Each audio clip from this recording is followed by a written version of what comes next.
Hi mga ka-GCTV, andito po tayo ngayon sa paanan ng Bundok Banahaw, no? Dito po tayo sa Santa Lucia mismo. Andito po tayo ngayon dahil sa tayo po ay mayroong pasyente na kung saan po dinala po natin dito sa Santa Lucia upang mapaliguan. Bago dito, sila po inakyat muna natin sa Inang Awa mga ka-GCTV.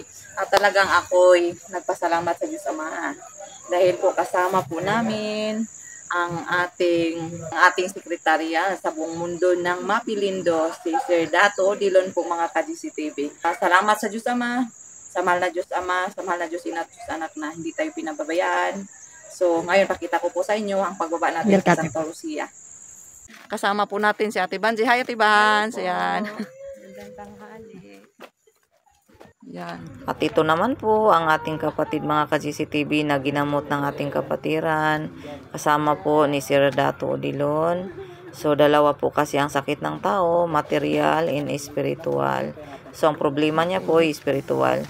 So ito naman po ang daan papunta sa ibaba sa Santa Lucia mga ka-GCTV. Pakita ko po sa inyo kung gaano katirik.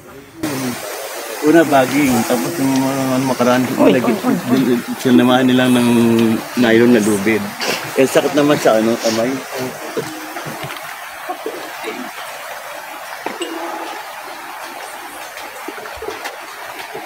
Marami pong dumadayo dito mga ka-GCTV, no? Manggagamot o hindi, sila po'y pumapunta dito. Dahil libre lang po dito, no? Wala pong entrance dito mga ka-GCTV at napakaganda pong pagmasdan dahil sa magubat po dito. So malamig, no? Ang lamig ng simoy ng hangin. Talaga pong napakasarap dahil dama mo talaga yung haplos ng kalikasan, no?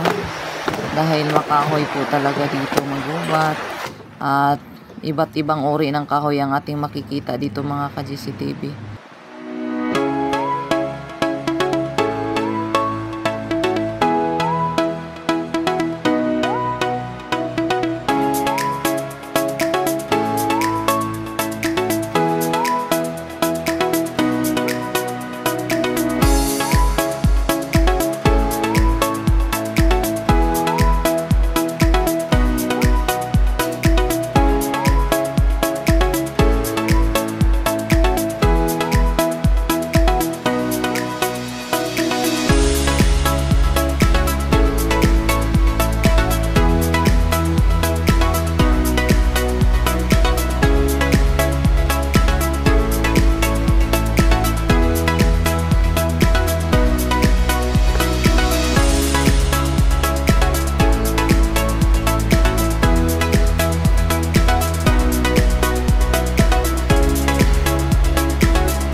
Tayo po ay andito na sa balbas ng Ama.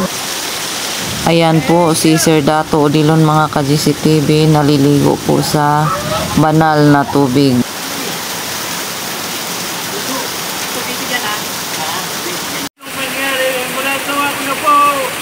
Ayan. Salamat po!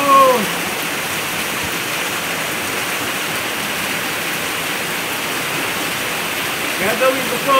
Napakapalad po mga ka-GCTV na mga taong napaliguan dito sa Santa Lucia po mga ka-GCTV, no? Ito po'y banal na tubig mga ka-GCTV, no? Napaka-inam, lalo po may sakit sa espiritual o kahit wala. Kapag napaliguan dito kasi sa Santa Lucia ay napalakas po ang ating enerhiya o ang ating katawan mga ka-GCTV, no?